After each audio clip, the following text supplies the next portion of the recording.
So Jeff, what do we have going on today, brother? So today we got a short little video for you guys. We got a new foam cannon as well as gun from a company called Entrepreneurial. We're gonna give this a shot. Inside the foam cannon, we were testing out a new product from, not a new product, but a product that they sent to us called Geon Bathe. So we have that in the foam cannon as well as in the bucket. We're gonna be using that out today, give it a shot, see how that goes. That being said, let's jump in and get started.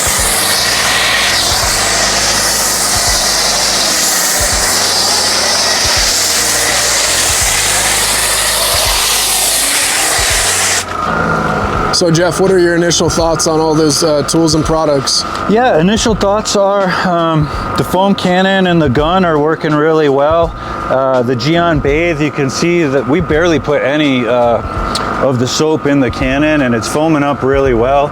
Looks to be dragging down the dirt pretty effectively. But you know, I think the moral is you can get a good foam cannon and gun fairly inexpensive out there. You don't have to spend a bunch of money. It really doesn't make too much difference which foam cannon you're using or gun. I feel like they're all relatively the same. As long as you get a decent quality one, you can get a good set for under $100 with the gun and the cannon. So I like it. Seems to be working pretty well. Geon Bathe is definitely working well. We're gonna start with the hand wash here and finish up the detail. A question that I think a lot of people would be curious to know, if you could go back in time and start your business again, is there anything you would change? I wish I could go back in time. That would be sweet. As far as the business goes, there's really not too many things that I think that I would change, other than the fact I wish that I set up a private number, or separate number I should say, for the business versus my personal number. In the beginning it wasn't really so much of an issue, but as time goes on and the business expands, it is becoming somewhat more of a headache where mixing your personal phone line with your business phone line is not ideal. So for somebody that might be just starting your business, definitely something to consider. I would look into getting a separate line for your business than your personal number. So Jeff, is that like gum or something stuck to the paint? I don't know what it is. It's either like gum or like sap or something, but the sponges weren't taking it off, the brushes weren't taking it off.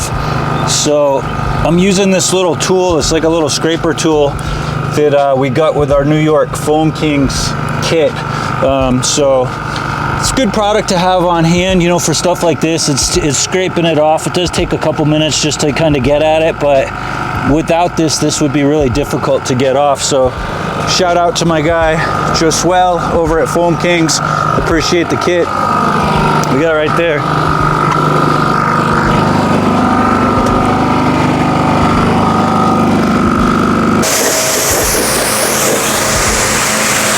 Wet coat, baby.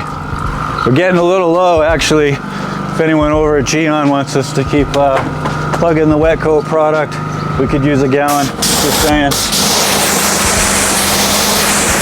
I actually love this product. This is actually one of our favorite products to use. We use this on every single detail, pretty much every car. Haven't found anything that is easy to use like this and is effective and works as well as Geon Wet Coat. All right, Jeff, I have a question for you, man. What is something that you think new detailing business owners underestimate when they first start? Yeah, that's a good question. I think one of the things they underestimate is the amount of like work and effort and energy that you have to put in as a new business owner. If I could relate it to something like an airplane, right? Getting off the runway, right? You have to have enough speed to get you down the runway, and you have to have enough thrust and enough lift to get you to the takeoff, right? So in the beginning stages anyway, you have to really go at it super hard. But once you've been doing it for a while, like we've been, you know, working at it now for going on 2 years, then you can kind of get at that cruise altitude, right? Where the momentum just carries you, right? And once you get to that stage, it starts to become a lot easier, you know, but it's getting off the ground. It's getting the plane off the ground where you're going to use all the energy and effort to get off the ground. But once you're up cruising at that altitude, from there on out, things get easier. So I think a lot of people don't make it off the runway. They get to the end of the runway and they just don't have that lift or that thrust to get them to where the next level, to where the momentum kicks in, if that makes sense. So it's kind of like they need to focus, especially focus on focusing. Yeah, focus on unfocusing. So what you're saying is that they're not focused enough in the beginning of their businesses. Yeah, I mean, you really have to have an intense focus in the beginning, right? To kind of harness and focus your energy.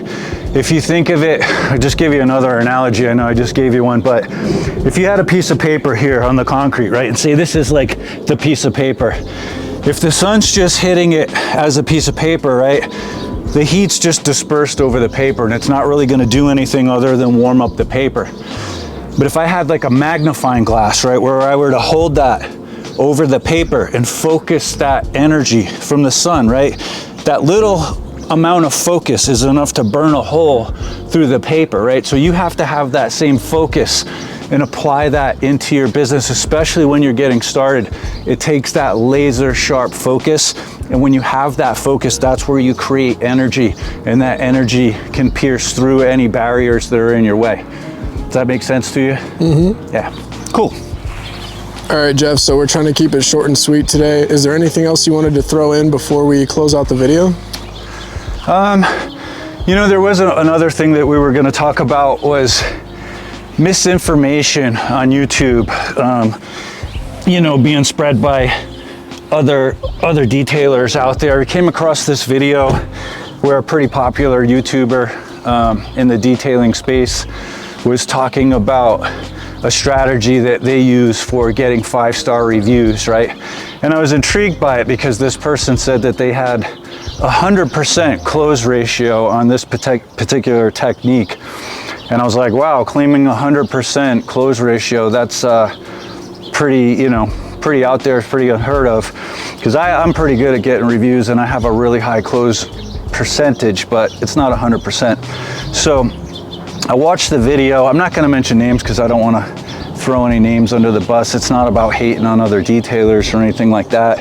It's just more about kind of being careful about the information that you take in on YouTube and how you apply that in your business. But this particular person's strategy claimed that the best way, or the way that they preach to get 5-star reviews, was to actually ask for them while you're on the call, before you even go to the detailer, right? So their strategy was, when you're talking to them on the phone, you're kind of preempting them, letting them know, I'm going to be asking you for a review at the end of the detail.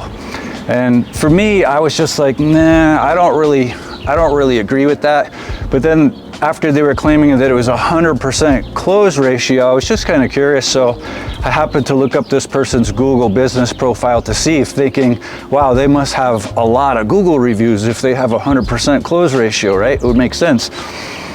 But look up their page to find out that they've been in business for like 7 years and only have 54 reviews, and not even all of them are 5 stars. In fact, a lot of them are actually lower. They had only a 4.6 rating out of 5, which is not really anything to be that proud of in the detailing space. So that means basically, if you're claiming that you have 100% close ratio, that means that you've only detailed 54 cars over the course of 7 years, or either that or you're not actually like following this process. You know, again, there's no hate or anything like that. I got nothing but love for other detailers out there. But you know, claiming that you have 100% close ratio on something like this it's pretty much ridiculous, because other than maybe handing out $100 bills for reviews, I don't know of any strategy that's going to be 100% close ratio, right? So it's just when you say things like that, it's just not realistic, and you're not setting realistic expectations for other detailers out there. And then when they try to follow this system and they're not getting those results, they're gonna feel let down that maybe they're not doing it correctly or it's something wrong with them. And again, it just comes down to like, if you don't really know what you're talking about with something like me, I don't do ads for my business, right? So I would never talk about how to run ads for like Facebook or Google, because I've grown my business 100% organically. I don't really have any expertise in that space. So it seems to me anyway that like this particular person doesn't really have that level of expertise in how to get these 5-star reviews, judging by their own personal Google business profile, because you can't back it up with the actual results in the numbers for which you're claiming that it does, if that makes sense to you. But you know, I have nothing but respect for this detailer. They've got a lot of great other videos out there as far as like product reviews, very knowledgeable in the detailing space. Just my opinion anyway.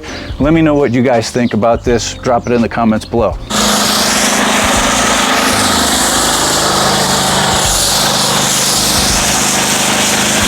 So we've been using the Q2M pretty much all day on our details throughout the day. This is going to be our last vehicle for the day. I wanted to say a couple things about this. It's a pH neutral product, so it is safe on pretty much everything. Works really well. We're using this in direct sun, and it hasn't dried up very quickly or anything like that. It has a really nice fragrance to it as well.